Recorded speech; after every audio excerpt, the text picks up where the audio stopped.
नमस्कार दोस्तों, मैं रंजित रंजन आप सभी का एक बार फिर से स्वागत करता हूं हमारे इस YouTube channel competitive study centre पर। दोस्तों, अभी रीजनिंग के क्लास चल रहा है। MTS जो एग्ज़ाम होने वाले हैं उसके रिगार्डिंग जो क्वेश्चन पिछले सेट में यानी पिछले साल जो एग्ज़ाम हुआ है, इससे पिछला वाला एग्ज़ाम MTS का, उसमें जो क्वेश्चन पूछा गया है उन सारे क्वेश्चन का डिस्कशन मैं रोज़ आपके लिए लेकर आता हूँ। एक एक सेट है ना दोस्तों, उसी को आगे बढ़ाते हैं। कुछ सेट हुआ है और उससे आज अगला सेट देखते हैं कि अगले शिफ्ट में कैसा कैसा क्वेश्चन आया था। ठीक है दोस्तों, चलिए शुरुआत करते हैं। देखते हैं कैसा क्वेश्चन आया था अगले शिफ्ट में। कह रहा है कि यदि पहला क्वेश्चन देखिए, कह रहा है यदि किसी निश्चित कूट भाषा में नॉइज को लिखा गया है 59141519 इसके रूप में लिखा जाता है, तो उसी भाषा में आपको लिखना है कि इसको डोरमेंट को क्या लिखा जाएगा। है दोस्तों, क्या लिखा जाएगा ये आपसे पूछा जा रहा है।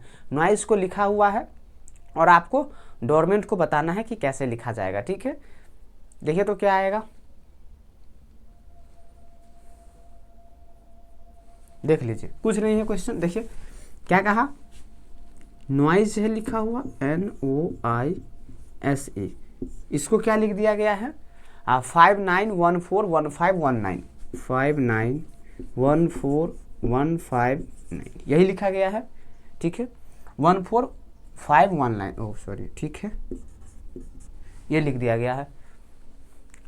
आपसे पूछ रहा है डोरमेंट का क्या होगा, DORMANT इसका क्या होगा। ठीक है दोस्तों, देखिए तो नॉइज है, उसके बाद में डोरमेंट 5914। ध्यान से देखेंगे तो क्या पता चलेगा, नॉइज को हम क्या लिख सकते हैं 14 O 15, I कितना पर होता है 9, S कितना पर होता है 19 और ये 5, यही होता है। ठीक है, इसको कैसे लिखा, 5 को पहले लाया, फिर 9 को लाया, फिर 14 को लाया, फिर 15 को लाया और फिर 19 को। समझ गए दोस्तों क्या किया, कुछ नहीं किया। क्या किया है, इसमें जो हमारा जो इंग्लिश का जो अल्फ़ाबेट होता है यानी अंग्रेजी वर्णमाला, उसमें जो पहले लेटर आता है ना, जैसे पहले A आया फिर B, इस तरीके से जो पहले आता है उसको पहले लिखा गया है, यानी सीक्वेंस में लिख दिया है। तो आप भी लिख दीजिए, इसमें से पहले कौन आएगा, पहले तो A ही आएगा, उसके बाद में आएगा आपका D, फिर MNORT, ये आपका सही आंसर हो जाएगा। कुछ नहीं करना था, जो हमारे पास दिया हुआ उसको अंग्रेजी वर्णमाला के अनुसार सीधे क्रम में लगाना है। जो पहले से आया है उसको पहले, उसके बाद कौन आएगा, उसके बाद कौन आएगा, उसके बाद कौन आएगा, ऐसे करके। समझ गए दोस्तों, ठीक है। चलिए अगला क्वेश्चन लेते हैं। देखिए क्या है अगला क्वेश्चन। अगला क्वेश्चन क्या है कि 40, 42, 126, 130 क्वेश्चन मार्क सीरीज का क्वेश्चन है। देखिए तो क्या आएगा, क्वेश्चन मार्क के स्थान पर ये आपसे पूछा जा रहा है।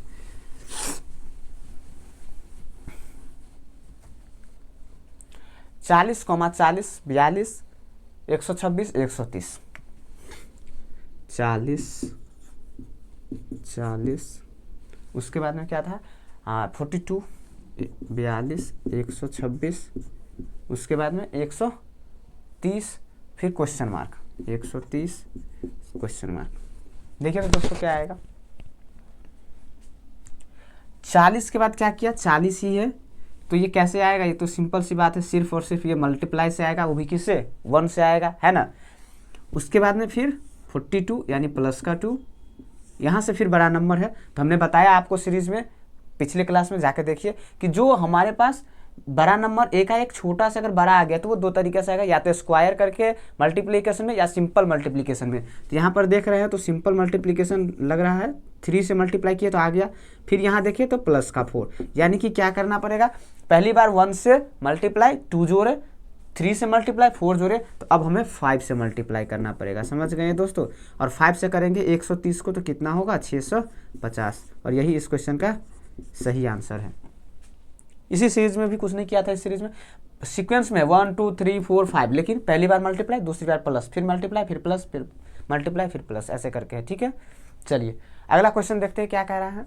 अगला क्वेश्चन सिलोजिज्म का है। एक कथन दिया हुआ है आपको और उसमें फिर निष्कर्ष है, 3 है कथन में। देखिए क्या है, कह रहा है कि सभी इंजीनियर नौकर हैं, सभी डॉक्टर वकील हैं, कोई भी वकील नर्तक नहीं है। ठीक है, ये आपका कथन है। निष्कर्ष क्या कह रहा है कि कोई भी डॉक्टर नर्तक नहीं है, कोई भी डॉक्टर नर्तक नहीं है, कोई भी इंजीनियर नर्तक नहीं है, कुछ वकील इंजीनियर है। ठीक है, चलिए बनाइए। तो देखिए, तो बताए हुए हैं आपको कि सिलोजिज्म का क्वेश्चन जब भी देखिएगा दोस्तों डायग्राम जरूर बनाइएगा। डायग्राम से पूरा स्पष्ट हमारे पास क्लियर हो जाता है, चाहे 2 कथन हो 2 निष्कर्ष हो, 3 कथन हो 3 निष्कर्ष हो, है ना।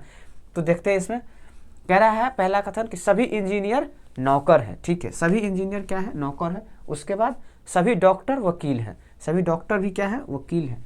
सभी डॉक्टर वकील हैं, उल्टा लग रहा है, थोड़ा सा देख लेते हैं। कहता है कि सभी इंजीनियर नौकर हैं, तो ये हमारा मान लीजिए इंजीनियर है, तो ये सभी क्या है, नौकर हैं। उसके बाद में सभी डॉक्टर वकील हैं, इंजीनियर नौकर डॉक्टर वकील। अच्छा, सभी डॉक्टर वकील है, कोई भी वकील नर्तक नहीं है। सभी डॉक्टर की बात करते हैं, ये क्या है, वकील है, लॉयर। लेकिन कोई भी जो वकील है ना वो नर्तक ही नहीं है। ठीक है, कहा कि सभी इंजीनियर डॉक्टर हैं, सभी इंजीनियर डॉक्टर हैं। ओ सॉरी, ये डॉक्टर है, नौकर नहीं, क्या है, डॉक्टर है। सभी इंजीनियर डॉक्टर हैं।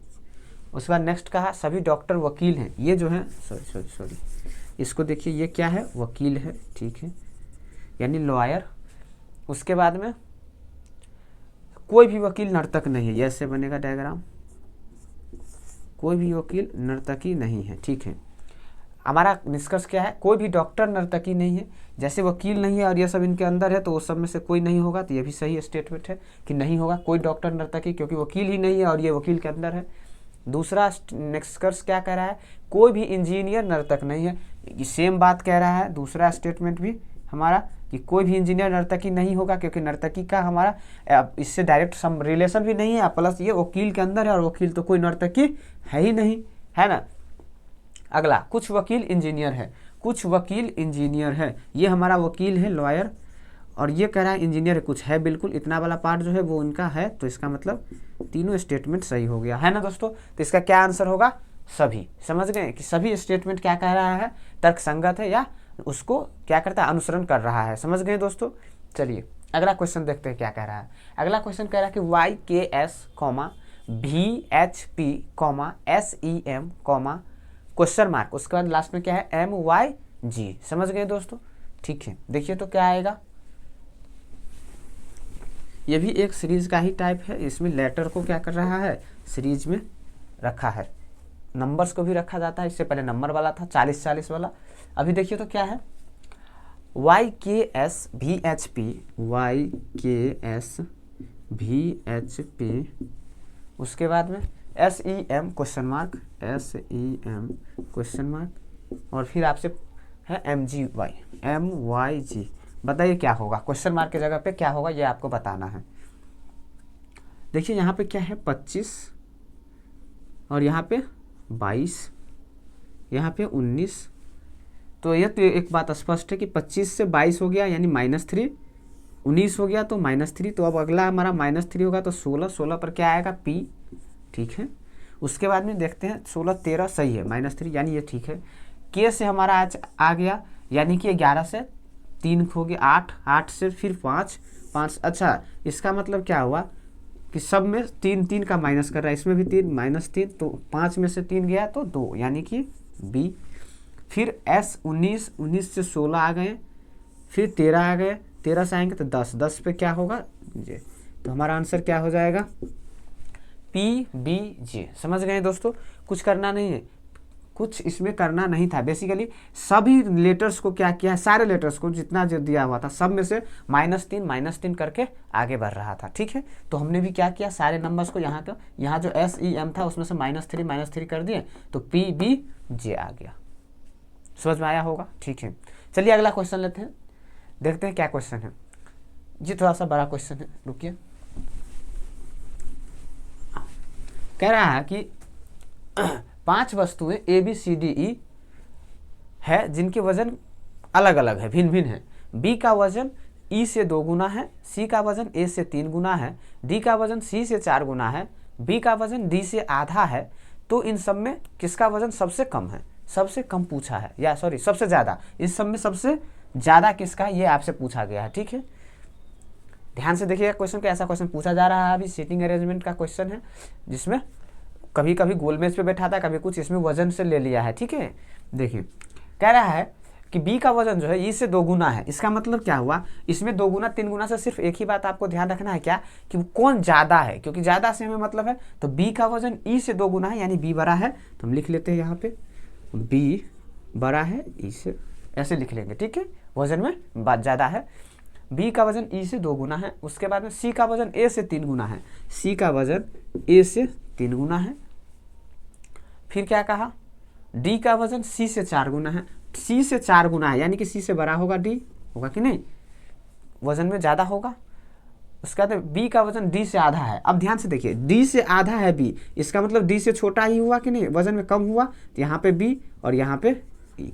अभी आप ध्यान से देखेंगे और इस दोनों स्टेटमेंट को अगर आप लाएंगे तो आपको समझ में आ जाएगा कि ये जो डी है ये दोनों स्टेटमेंट में बड़ा है कि नहीं, सबसे बड़ा। तो यही तो पूछा गया कि सबसे बड़ा यानी सबसे ज़्यादा किसका वजन है, तो हमारा आंसर क्या हो जाएगा, डी का। सबसे ज़्यादा किसका वजन हो गया, डी का हो गया। समझ गए दोस्तों, आ गया होगा समझ में। चलिए अगला क्वेश्चन पर बढ़ते हैं, देखते हैं अगला क्वेश्चन क्या है। कह रहा है कि 3, 4, 7 यानी 347 अनुपात 117 का संबंध जिस तरीके से है ना दोनों का, वैसा ही संबंध निम्नलिखित में से किस ऑप्शंस में यानी कि किस विकल्प में ऐसा संबंध है, ये आपको बताना है। क्या है क्वेश्चन, ऑप्शन आपके पास 4 ऑप्शन है। 242 अनुपात 82, 265 अनुपात 188, उसके बाद में 154 अनुपात 56, 135 अनुपात 38, ठीक है।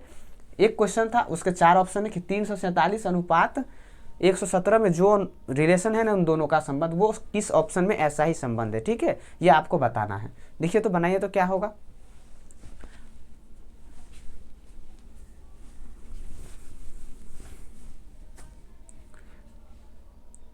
कुछ नहीं है, 347 और 117 दिया हुआ है। अब पूछ रहा है जो इसका रिलेशन है ना वो ऑप्शन में से किस में होगा। तो एक बात बताइए, 117 से 347 या 347 से 117 कैसे आएंगे दोस्तों, ये हमें देखना है, या कैसे इसका रिलेशन है। तो हमें पता है कि 117 जो है वो 347 को कैसे आएगा, उसके नज़दीक ही है, कैसे 3 के मल्टीपल में। जैसे ही इसको 3 से मल्टीप्लाई करेंगे तो कितना होगा, 351 होगा। देख लीजिए 7 या 21, 3 और 2 5, 3 के 3 आया कि नहीं, लेकिन लिखा तो 347 ही है। इसका मतलब इसमें से क्या किया है, 4 माइनस कर दिया है। तो हमारा जो सीक्वेंस हो गया ये +2 और +3 सॉरी मल्टीप्लाई 3 और -4, ये करके ये आया हुआ है, रिलेशन ऐसा है इसका। तो ऐसा ही किस ऑप्शन में है, पहला ऑप्शन लेते हैं 242 82, 242 और 82। तो देखिए तो 82 को अगर 3 से मल्टीप्लाई करें और -4 करें तो क्या आएगा, 6 24 246 -4 242, पहला ही ऑप्शन आ गया। तो हमारा आंसर क्या हो जाएगा, ऑप्शन नंबर ए। समझ गए दोस्तों, जो रिलेशनशिप जो इन दोनों के बीच संबंध था वही इन दोनों के बीच भी संबंध है। आ गया दोस्तों समझ में, ठीक है दोस्तों। आज की क्लास कैसा लगा आप हमें कमेंट करके ज़रूर बताएं। इस क्लास को लाइक कीजिए और अपने दोस्तों में शेयर कीजिए जो आने वाले एसएससी के एमटीएस का एग्ज़ाम देने वाला है, ठीक है दोस्तों। और अगर आप हमारे चैनल पर नए हैं तो चैनल को सब्सक्राइब करके बेल आइकन को जरूर दबाइए, ताकि जैसे ही हम फिर से अगला सेट लेकर आएंगे या और कोई क्लास होगा जैसे मैथ का होगा या फिर किसी जॉब से रिलेटेड इन्फॉर्मेशन होगी, कोई वैकेंसी आई, कब भराया, कब लास्ट डेट है ना दोस्तों, तो इन सारी चीज़ों की जानकारी आपको नोटिफिकेशन के माध्यम से सबसे पहले मिलेगा, ठीक है दोस्तों। अपना ख्याल रखिए, पढ़ते रहिए, मिलते हैं अगले क्लास में।